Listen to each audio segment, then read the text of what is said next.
Good morning everyone. Today we're going to learn what is star in CSS.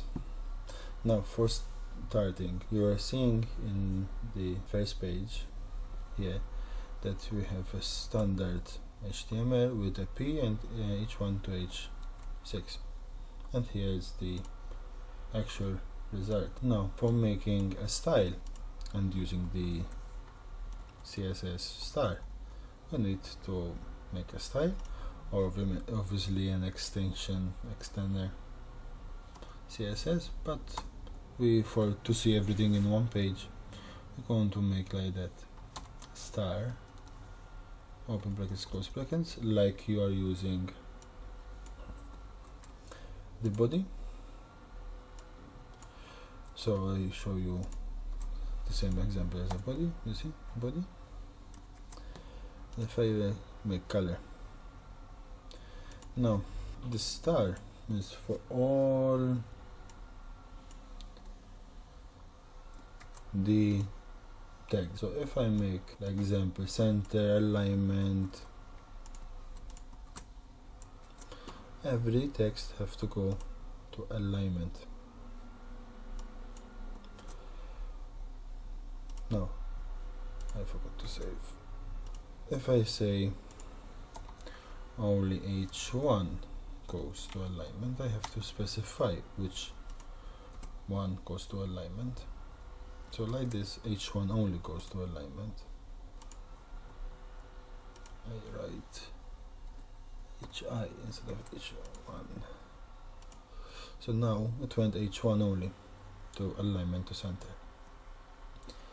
Now if, for example, you want family, font family, all of them goes to font family. So like that, has all the same text in one place. Color, I want all the color to be white, so now I'm not seeing nothing. But if, for example, we make again the border blue, I can see them. If, for example, I make the border color here to red, what will happen? The answer is only that tags be red.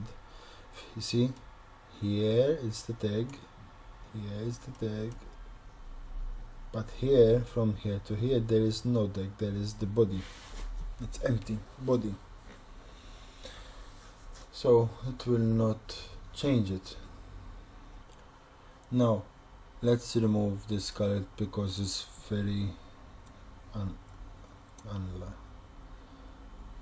unlikely to be nice like this. So like that it will be more clean. Now why actually we use this star? How? Well, its point is all the tags, it's going to do what we are telling to do, like the font size.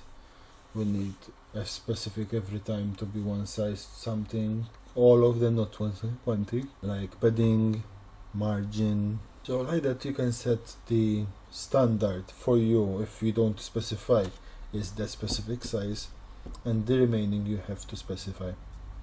So like that you can have more control on what you're doing, and that is just why we use it. Thank you for watching. I hope you learned something new today.